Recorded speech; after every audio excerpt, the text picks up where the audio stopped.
Il s'appelle l'Accessoire, l'Espace Gerson, la Comédie Odéon, le Boui-Boui, le Rideau Rouge, Sous le Caillou ou encore le Complexe du Rire. Au total, une quinzaine de salles se partagent le marché du rire à Lyon. On les appelle encore des cafés-théâtres, même si l'on y vient rarement pour y siroter un café. En fait, ce sont un peu des pépinières pour les jeunes futurs grands du rire et des terrains d'entraînement pour les actuelles stars, comme par exemple Florence Foresti, dont on dit qu'elle a rempli en 48 heures ses 5 semaines de représentation au Rideau Rouge. C'est cette salle qu'elle a choisie en 2009 pour y tester son futur Triomphe Motherfucker, une salle ouverte un an avant par notre invité que j'accueille aujourd'hui.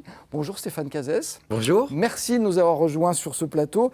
Alors ceux qui ont une bonne mémoire, j'allais dire même une excellente mémoire, se souviennent sans doute de vous, puisque vous faisiez partie d'un duo qui s'appelait les Astrobaldingues. C'était hier, c'était entre 1988 et 2000.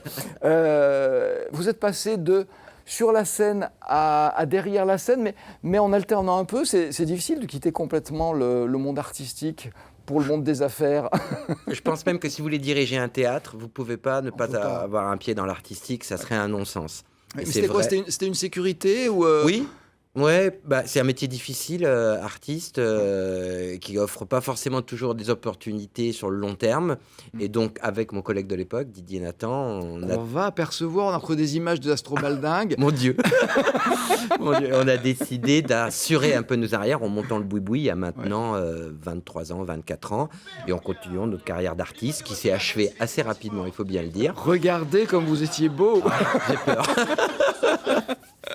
Non, mais c'est vrai que c'était une belle aventure qui a duré longtemps. Ça a été une aventure qui a duré une petite dizaine d'années, qui a été magnifique, qui nous a permis de jouer à Paris, dans les plus beaux théâtres de Paris quand même, d'être produit par des grands producteurs comme à l'époque Jimmy Levy ou Hervé Hubert. Vous avez nostalgie de cette époque ou pas ? Non, parce que ce qui est passé, il ne faut pas revenir dessus. Puis je continue à jouer, je continue à monter sur scène, même si je sais que je n'aurai pas la carrière d'un Gad Elmaleh ou d'un Danny Boone. Mais le plaisir de monter sur scène est intact, qu'on le soit dans une grande ou une petite salle. Après, c'est le montant du cachet qui n'est pas tout à fait le même. Donc aujourd'hui, plus de problème de montant de cachet, quoique vous êtes donc producteur, metteur en scène, artiste toujours un petit peu, patron de salle. On peut parler de reconversion ou pas ? Reconversion, ça voudrait dire que j'ai changé complètement de métier. Non, en fait, je le fais vous avez voulu tout garder. Non, je le fais sous différentes formes. Voilà. Et j'ai évolué au fil du temps. Quand vous êtes artiste de café-théâtre, vous êtes amené à un moment donné à être votre propre metteur en scène, votre propre auteur, votre propre agent, votre propre producteur. Ça vous fait toucher un petit peu à toutes les facettes de ce métier.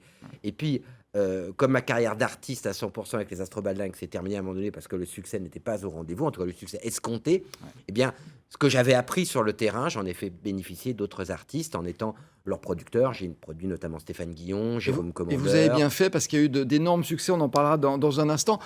On vous appelle le tapis de... c'est vous qui dites ça.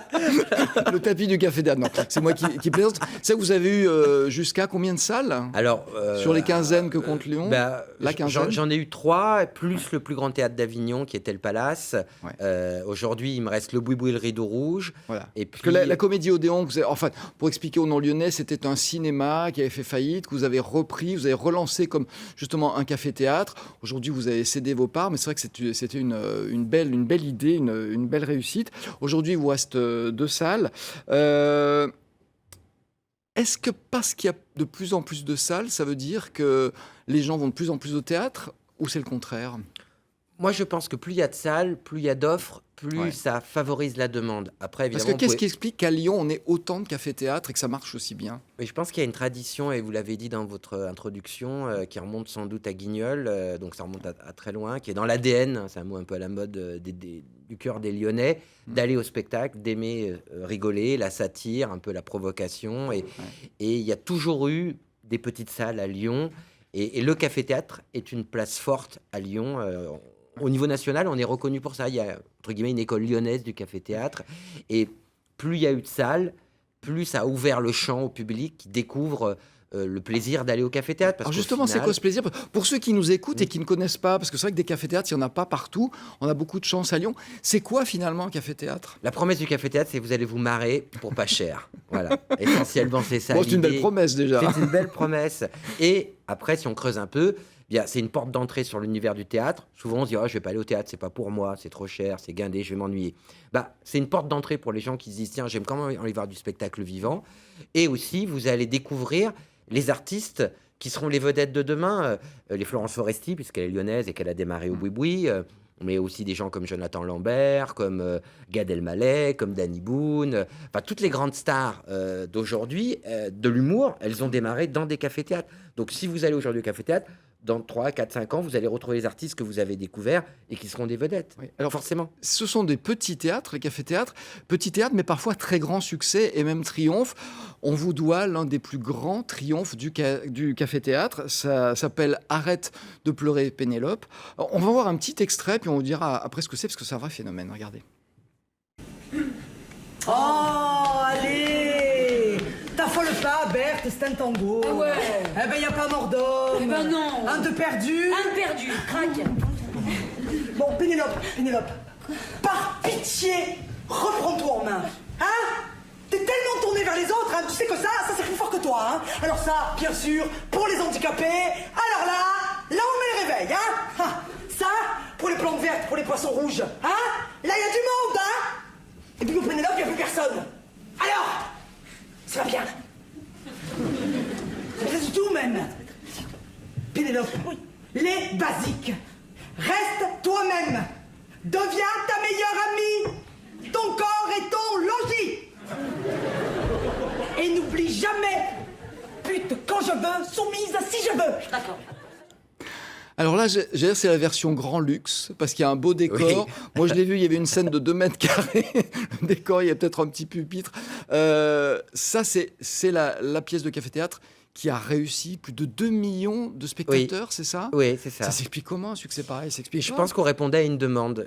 À l'époque, il y avait le one-man show et puis le théâtre de boulevard et on va dire le théâtre un peu plus sérieux. Entre ces 3 styles, il n'y avait rien. Et quand les filles sont arrivées avec ce ton nouveau, alors maintenant, on a vu Sex and the City, on a vu plein de spectacles où les femmes ont pris le pouvoir, ont pris la parole. Mais à l'époque, c'était très novateur d'entendre des jeunes filles vers 25 ans, parler comme elles parlent entre elles. On n'avait pas l'habitude de voir ça.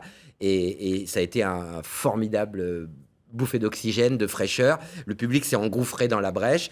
Et elles ont créé ce spectacle au Boui-Boui. Et on est monté à Paris très rapidement après un succès à Avignon. On a été coproduit, parce que j'étais producteur avec la chaîne M6. Et ça a été un succès national phénoménal. Et je peux le dire maintenant, il y avait eu... On publie les recettes, les chiffres des théâtres à Paris, mais c'est réservé aux professionnels. Et au classement, à l'époque, Arrête de pleurer Pénélope était passé premier devant Isabelle Adjani et ça avait été divulgué dans la presse. Ça avait fait un scandale dans le milieu du spectacle. Ça avait fait des jaloux, surtout une jalouse, je pense.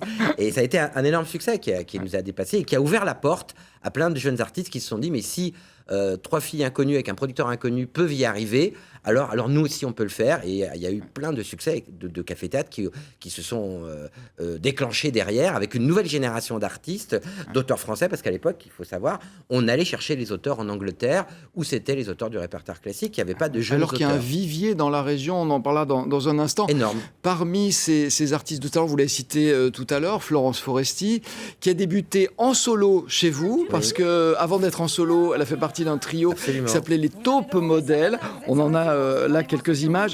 C'est l'exemple typique de l'artiste justement qui explose à un moment donné, mais qui reste fidèle, parce qu'effectivement, quand elle vient rôder, comme on dit vilainement, ses spectacles, elle vient chez vous.